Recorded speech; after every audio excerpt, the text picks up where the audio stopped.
This is Project Management for You.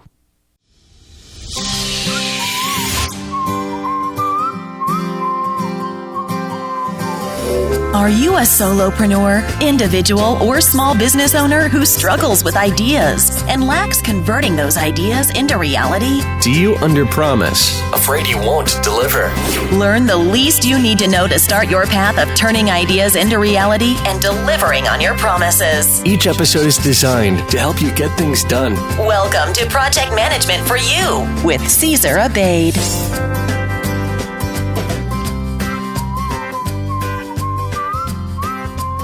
Hello, everybody, and welcome to the first episode of the Project Management for You podcast series.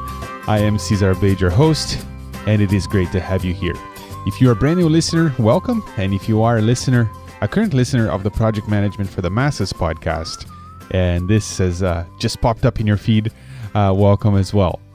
So on this show here, on this series, I bring you my conversations with the best project managers I know as we try to break down and explain project management to you so you can start turning your ideas into reality, delivering on your promises, and getting things done. For the seasoned project manager out there, consider this project management evangelism. For those of you who are just trying to be better at getting things done and getting organized, well, this is how the business world out there does it. So, using my own experience here as a project manager and a lot of the insights I'm gathering in this series, I am writing a book called Project Management for You. And as this series here airs, quote unquote, be sure to visit projectmanagementforyou.com to check out the crowdfunding campaign I'm running to help me with the cost of self-publishing here.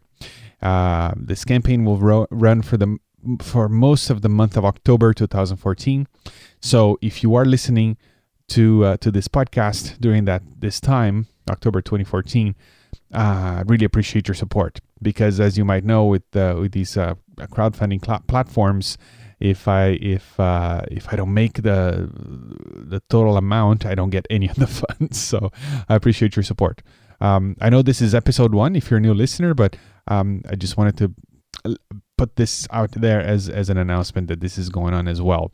And if you're listening to this into the future, you can also go to the same URL I'm going to share right now, and you'll be able to purchase this book that, I don't know if you're listening to this 6 months from now or a year from now or 10 years from now. Hopefully, this book will have been funded and it'll be available for sale. And the URL to visit is projectmanagementforyou.com. So if you're listening during the month of October 2014, you'll be able to, if you go to projectmanagementforyou.com, you'll get directed to the Kickstarter crowdfunding campaign. And if you're listening to this later on, it's going to redirect you to another page where you can learn more about the book. So let's talk about today's show. Today, I bring you my friend Andy Kaufman, and we'll again break down project management and try to explain it to you. Andy Kaufman helps organizations around the world improve their ability to deliver projects and lead teams. He's also a keynote speaker, a workshop facilitator, an executive coach, and an author of several books on project management. You can find him on the web as the host of the fantastic People and Projects podcast. Today's special guest and project manager extraordinaire is up next. Good morning, Andy. How are you? Well, good morning, Cesar. I'm doing great. Welcome, or thank you for having me here. Well, hello from Chicago. It's a pleasure to be here with you. Oh, how's sweet home Chicago? I miss it. Yeah. It's a wonderful city and a beautiful summer day here in Chicago. Oh, I miss those days at North Beach and jogging by Lakeshore Drive. It was great. Yeah. Very cool. So, Andy, how about you join me here on this series and try to bring project management to the masses? I'd love doing that. I love listening to your podcast. I try to catch it as often as I can, Cesar. So it's a pleasure to be on here with you. Oh, likewise. I really enjoy your show. We were just talking about this before we started the call here. Your podcast is probably one of the best. You do a beautiful job with editing and making it to an experience.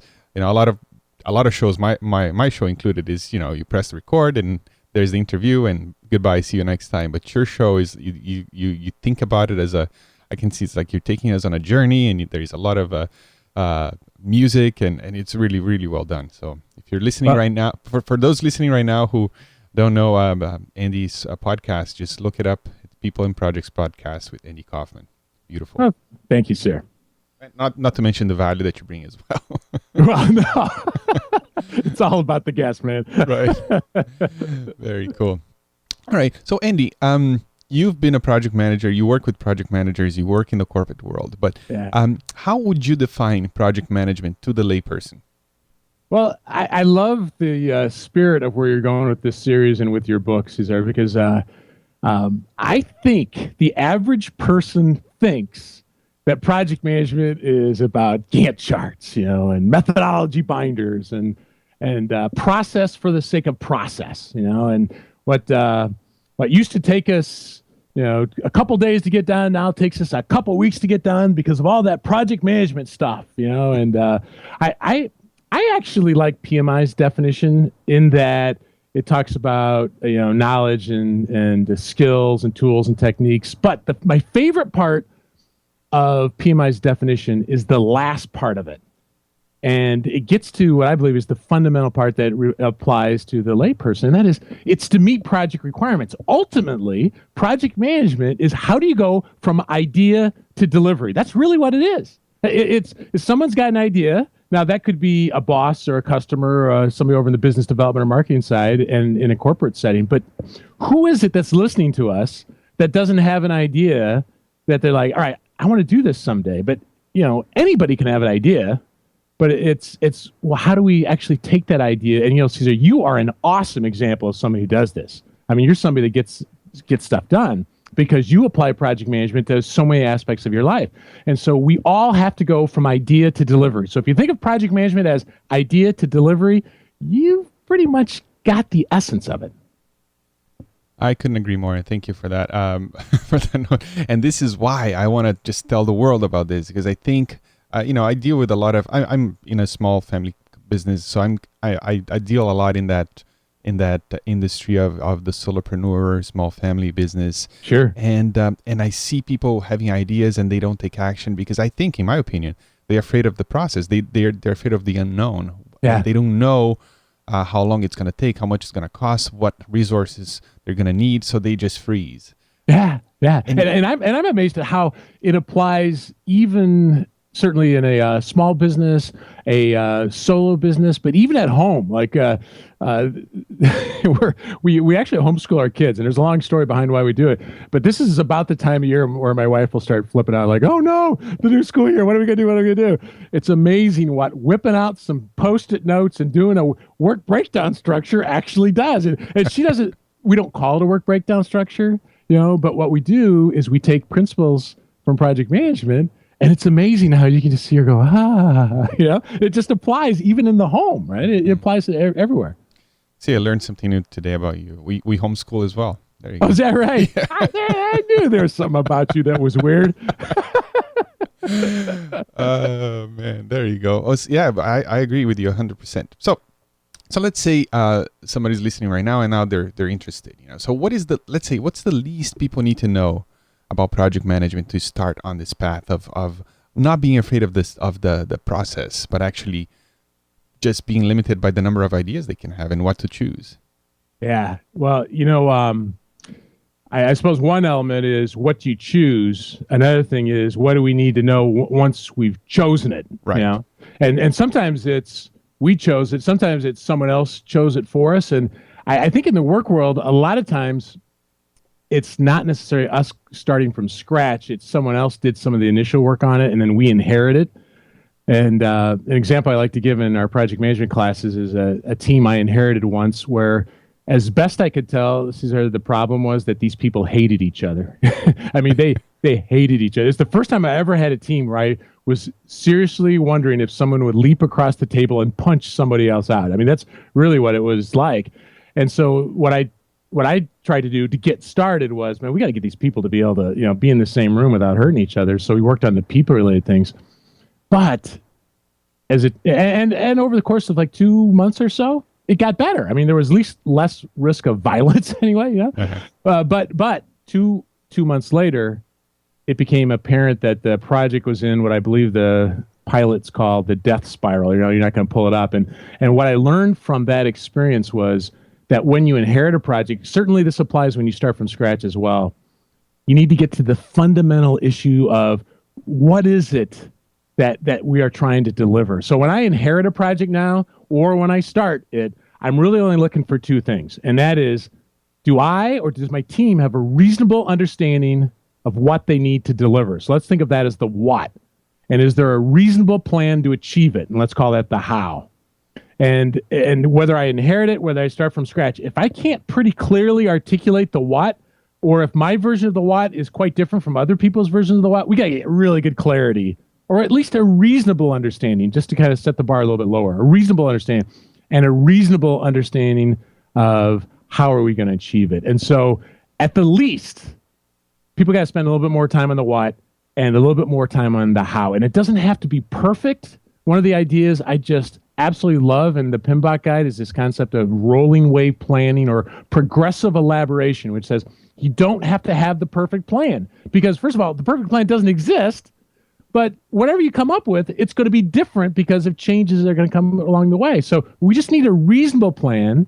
And then what we do is we have another wave of planning, or we update that plan, or we progressively elaborate or go into a little bit more detail as we learn more. So I would say the least would be the what and the how. Mm-hmm.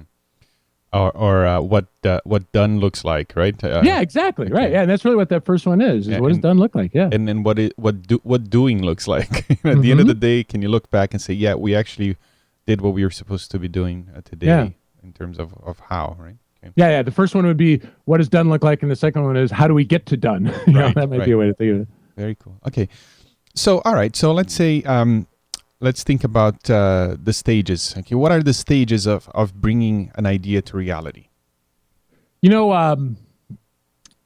Certainly if we used methodologies, they'd say it. But for the layperson, when I'm talking to somebody that they don't want to hear the project management mumbo jumbo, sometimes it's easier to remember if there's like 6 W's or, something like that. Yeah. So if I wanted to break the what down, I've got like 6 W's I'll try to use. And it goes why, when, who, what, whoops, and winnow. All right, so we'll go with that.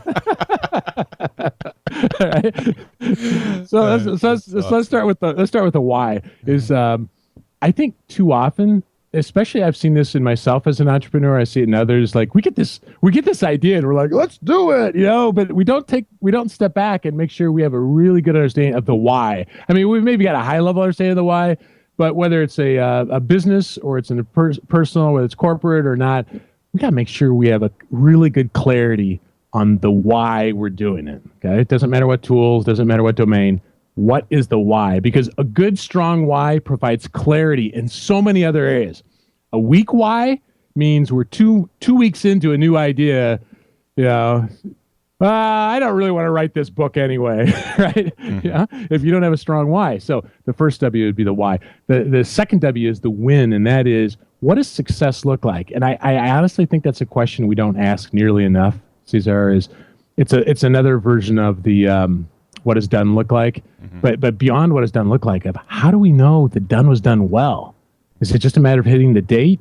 And in project management disciplines, go into more detail about how to do this. But I think we should ask the question far more often. So, for example, when you get your book done, what is success? Is it that it's done? Is it that it sells a certain number? Is it that people don't come back and say, I enjoyed it? Is it that people get back and say, man, this helped me? Because they're all very different versions of what done could look like. And I had a coaching client where he had a bunch of different speeches, and speech number 27 was, a project delivery date is like your wedding date. You didn't miss your wedding date, did you? Don't miss the project delivery date. So success to him was all about hitting the date, but you can easily hit the date. He was in the IT industry. You can easily hit a date in IT and mess up on quality and things like that. So really good clarity on what does success look like, right? So we've got the why we doing it. What does success look like? The third one is the who.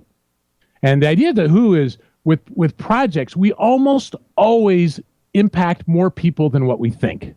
there's almost always these ripple effect people, and these people that are going to be impacted for the good or for the bad, but they're going to be impacted nonetheless. And I'm just amazed at how one stakeholder, whether you would call them or that, one person out there can inflict serious pain on our initiatives because we didn't think about them.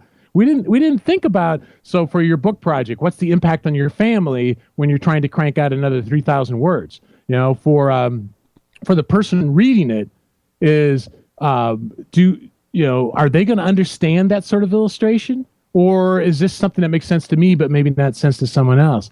What am I going to be asking of other people if I'm going to be delegating to them or responsible for? The who is just so important. And I wish I would have learned this one so much earlier, but we just need to keep thinking through. Now, so in project management terms, we call them stakeholders, and there's process around that. But if we just say, who's going to be impacted by this? Who could be impacting me? If we have a strong why, a good understanding of success, and also who is going to be impacted by this, we're starting really well. The fourth one then would be the what. And it sounds a little bit like what we talked about before, but this is getting more tangible. So for the what in this context would be the deliverables. What are the tangible things that need to be delivered? And when I say tangible, I mean you can see them, smell them. You know, I mean it is. They're nouns, not verbs. And sometimes I'll be working with volunteers, like let's say for a nonprofit or talking to a coaching customer who wants to do something. We can get all kinds of ideas of things we want to do, but those ideas are just kind of pipe dreams until they degrade down into real work. And deliverables, these don't come out of thin air. So what are the tangible things that have to be created? And there's something about that gets us from 30,000 feet, if not to sea level, at least a little bit closer to it, so we can understand, all right, now, what do we have to do to actually go off and create those things? The crazy one is the whoops, and that is what could go wrong. And this is the one that I struggle with the most because I am an eternal optimist. I'm just like, hey, this is going to be awesome. Everyone's going to like it. It's such a great idea, and it's just so easy to forget about the fact that in the real world, it's not a matter of if something's going to go wrong. It's just a matter of when and what, how, and all the other stuff. So even if somebody just takes an extra 5 minutes and says, what could go wrong? What could get in the way? I had a really interesting interview with this woman named Heidi Grant Halverson. She studies goal setting, and she goes, like, let's say somebody wants to lose weight. One of the things that she'll ask is, do you think you'll be able to lose those 10 pounds? And if the person says no, they're probably right. They won't be able to. Right. But if they say yes, they're more likely to. But then the next question is, how easy do you think it'll be? I don't remember if she says how easy or how hard, but it's basically, do you think it's going to be easy or hard? And if they say it's going to be easy, they almost always fail. Mm-hmm. So it's that realistic optimism. There's this, you know what, I'm going to be optimistic that this project is doable, but I'm also going to be realistic that something could go wrong. And I've got blood on my hands on every W here. All right. So, but this is a big one here that I often don't think enough about what could go wrong. Oh, me too.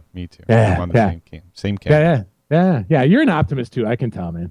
Yeah. So, So the last W is just the winnow, and that is just pick a few deliverables. Don't try to do everything. I just saw the quote this last week. I did not see a source for it. Is we can do anything, but we can't do everything. Mm-hmm. And I think it's a good reminder for all of us that, listen, we've got all kinds of ideas and we're probably being more ambitious than what we think. So winnow it down. Pick a few deliverables. Go off and deliver that. It's a layman's way of saying agile, or at least incremental delivery. And so let's just deliver this one thing. It's a little bit of the idea of the minimum viable product as well. Just deliver that. And then what do we learn on that? Maybe what we learned was, this is a neat idea, but nobody else is interested in this. Or this is a neat idea, but now that I did this, it really needs to be added to this. And so I think sometimes our complexity is just self-inflicted. We're just trying to do too much. So strong understanding of the why, understand the win. What does a win look like? What does success look like? Who do I need to engage? Who's going to be impacted? What are the tangible deliverables? What could go wrong? And now out of all of that, let's just pick a few deliverables. Now, if you notice out of this, there's nothing here yet about the how. Like, well, what are the tasks I need to do? And that's on purpose because, I don't know, Caesar, you and I are probably in good company with those listening to us. We jump to task. We have a bias for action. Let's go, let's do something. But if we don't have good clarity in those other things, we could easily get off track or waste our time. So if we understand these 6 W's first before we go off and say, all right, now let's figure out what we're going to do, as far as the tasks, then we should be a little more wise about those tasks. Wow, that's awesome. That's amazing. That's amazing value. So can you just review what the 6 W's are? Just quickly. Sure. Yeah, starts with the why. Make sure we got a strong why. So in project management terms, that's kind of the project charter, but we're just not going to call it that, right? But it's the why.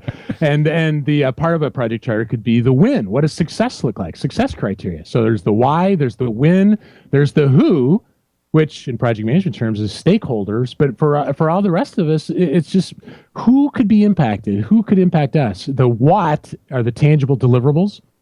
The whoops is the what could go wrong. And it's trying to think about that before it turns into a whoops.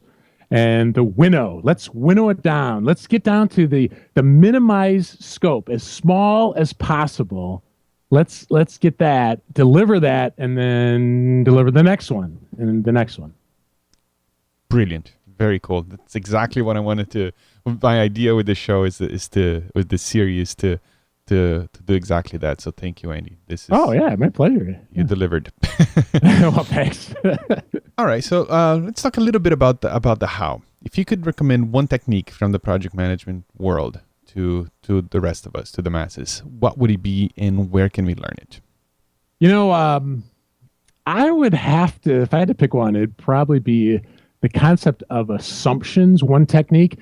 And the reason I say this is, I don't know about you, but I think most of us grow up somewhere along the lines of being told, don't assume, because you know what the word assume means, right? And we make assumptions all the time. And earlier this week, I interviewed a guy named Gary Klein who wrote a book called Seeing What Others Don't. And I love the book, man. It was a lot of fun to read. But he talks about in the book is there's two people. They're in this. They could be in the same company. They're essentially looking at the same data. Now, it could even be, he gives lots of examples even outside of a corporate world. But the point is, one person notices that Madoff is a crook, and the other person thinks these are awesome returns, right? And why is it that some people pick up on some things and some other don't? And Gary Klein certainly spent a lot of time studying that and writing about it. But I feel like I'm constantly being surrounded by the fact that one of the reasons why we run into trouble with things is we have flawed assumptions, which is why people say don't assume. And yet in project management, we are told all the time you have to document your assumptions. And so the point on this one of the one idea from the project management world, it's related a little bit to the whoops before, but it's trying to think, what is it that I'm assuming is going to be true? What would have to be true for my plan to work? All right, so that might be one way to say it. And often what is valuable is to get some of those assumptions down in writing and then pass it by a trusted colleague. Like Cornelius and I, we get together on a pretty regular basis, just over Skype, share notes, talk about our businesses. And if I'm thinking about something, he's thinking about something, we'll pass that by each other. And what that actually does is it helps flush out each other's assumptions. And by passing it out, someone else might, let's say someone has an idea of something they want to do. They pass the assumptions by someone else. They go, man, I don't think that's how it's going to work. I mean, I don't think that would, or why don't you think about this? And so the problem with assumptions that gets us in trouble is when we don't shine a light on it. And in project management, what we try to do is we try to shine a light on it by putting it into charter or scope documents or things like this. I would just say if someone wants to start a restaurant, if somebody wants to like you talk about start a new business or write a book or things like that, talk to other people that have done this sort of thing and try to learn, because what happens is that the danger with assumptions is, to us it's not an assumption, it's just a fact. Daniel Kahneman, a Nobel Prize winning economist and psychologist, he talks about, how does he say it? What you see is all there is. So we often think what we see is all there is. And in fact, there's so much more. And so passing our plans by other people, validating those assumptions. I would say that is one technique that I think doesn't get talked about enough in project management world, let alone outside of project management world. Yes. Very true. Yeah, the assumptions is, and the more you do things, the more you learn the importance of assumptions, because you see things go wrong, and especially at work in business, our projects are they're not repetitive, but they have a lot of the same characteristics, same deliverables. Mm-hmm. So over the years, you kind of learn, okay, well, for me to be able to deliver this the way the client wants, I'm gonna have to assume this, and I better write it down so they know that I'm making this assumption. Yeah, right, because if this is not in place, then it's going to impact what I'm doing, and I want to. It's almost like you need to cover the bases and plan for those assumptions to not be there, and then what happens then, you know. Mm-hmm. You know, one of my favorite books from last year was from the Heath brothers called Decisive, and it's how to make better decisions. But they have a 4-step process for making better decisions. But the second one is reality test your assumptions. And that's really what we're talking about here is it's not a matter of if you and I have assumptions, it's just a matter of are they reasonable assumptions or not. And by definition, it's not it's not for sure, but if we pass it by other people, if we reality test them, who else has done something like what we're talking about, talk to them. So for a Kickstarter campaign, I think this will be your first one. Is that right? Yes, that would be. Yeah. Yes. So talk to people that have done other Kickstarters, right? That's what you do. For the book I'm writing right now, I'm talking to Patrick Snow because of one of your earlier podcasts, and he reality tests my assumptions about, is this a good chapter? Is this a good outline? Instead of trying to figure that out on my own. Yes. And I was just talking about this the other couple of days ago with the importance of the mastermind principle, I guess, of having other people who root for you and who have experience in other areas that you don't, and just like you said, you run your ideas by them and your problems and your assumptions and get their feedback. And I mean, I wouldn't be here talking to you today if you weren't for that principle of you know, collaborating and testing ideas with other people. Yeah. Very cool. All right, so let's talk about people. Good segue.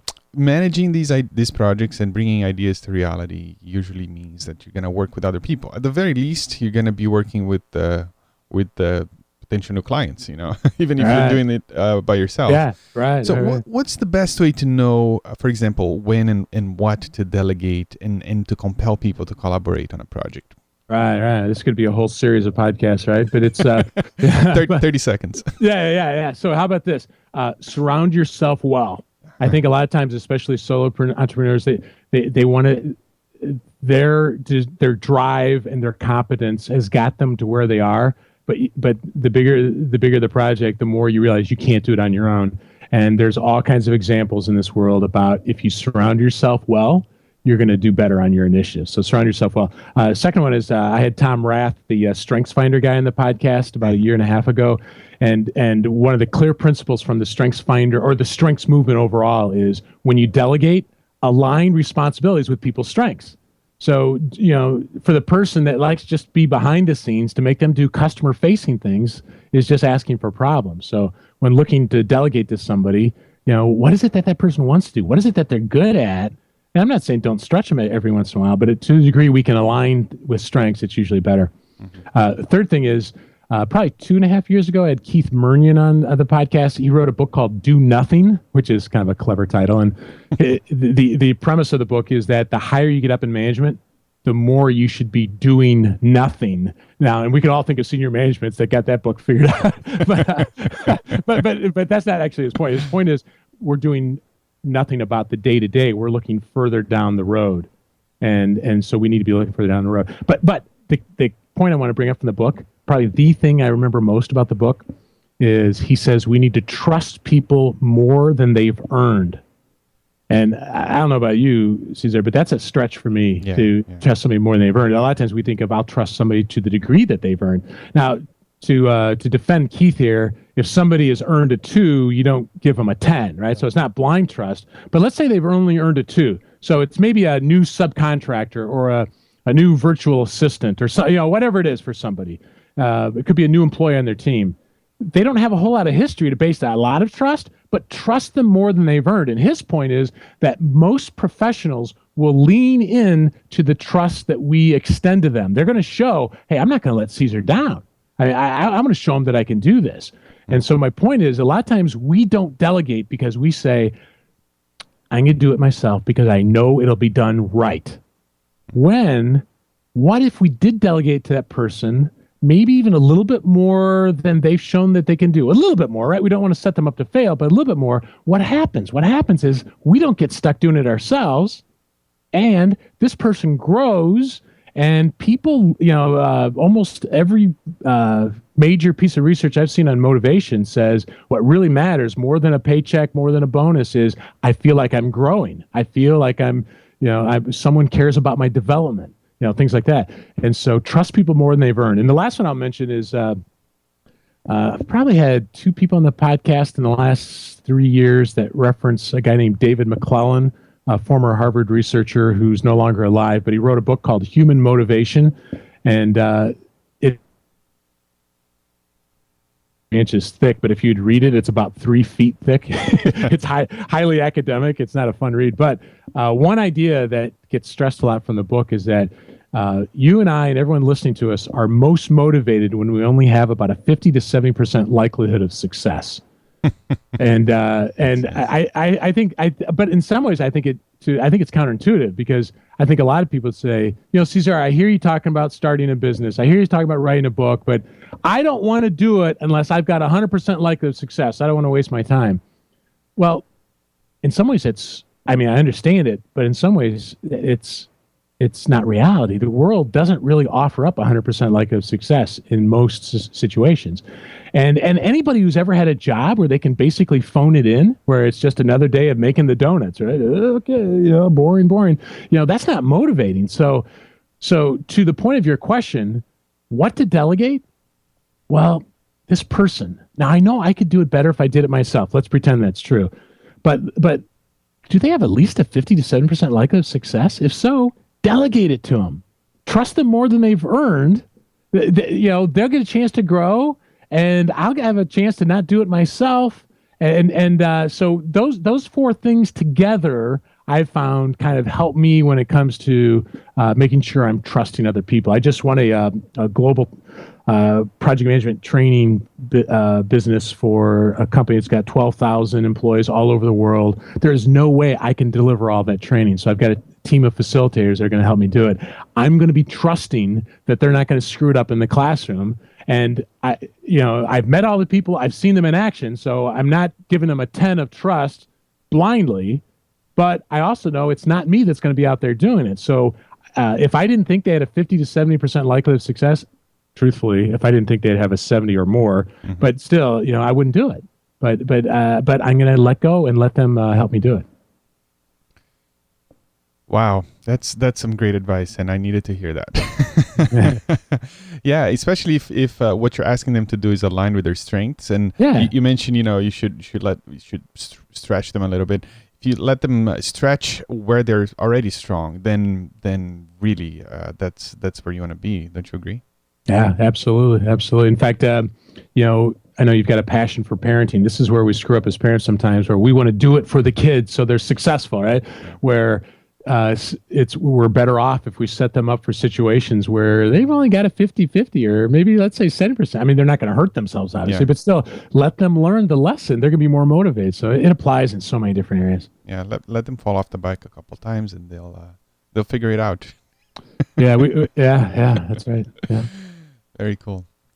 All right, Andy, let's say the listener now wants to learn a little bit about project management, and they do some research and they find all these books, and it doesn't speak to them because it's too complicated, it's too long, it's too cold. So what is your final thought for the listener who wants to learn and use project management to get things done, but so far what they've seen does not appeal to them? I would say they should buy your book.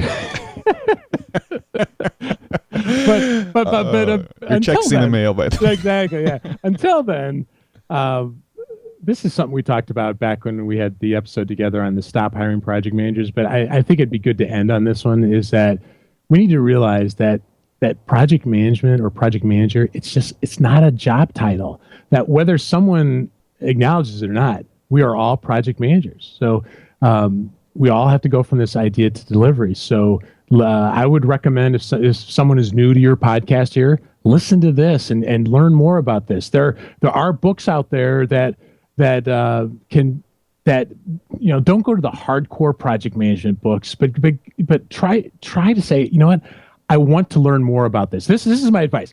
Get good at this, because the world is filled with people who can talk a good game. They can talk a good game. But the cool thing about project management is it's about delivery.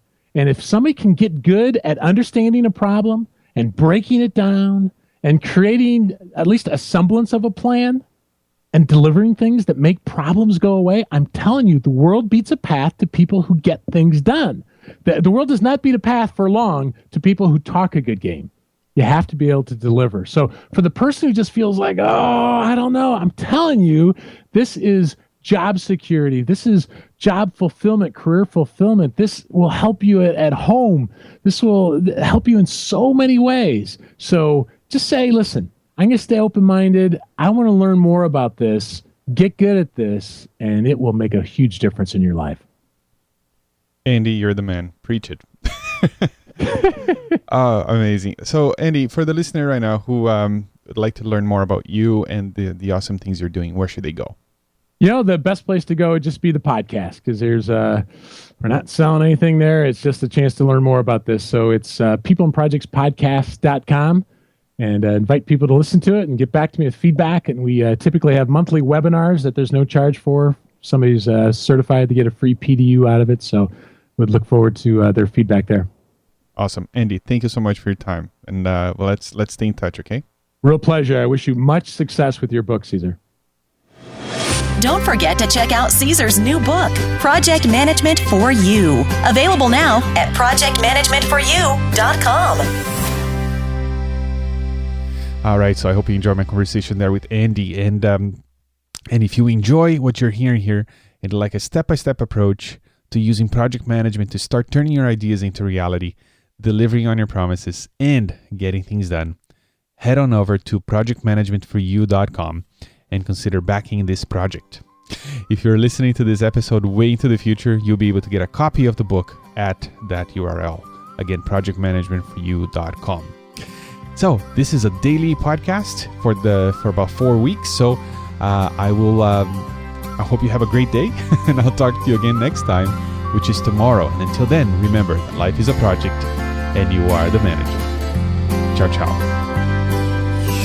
Thank you for listening. Tune in next time for more inspiring interviews and key information to help you get things done. Want to learn more? Go to projectmanagementforyou.com and order Caesar's book, Project Management for You. Your path of turning ideas into reality starts now.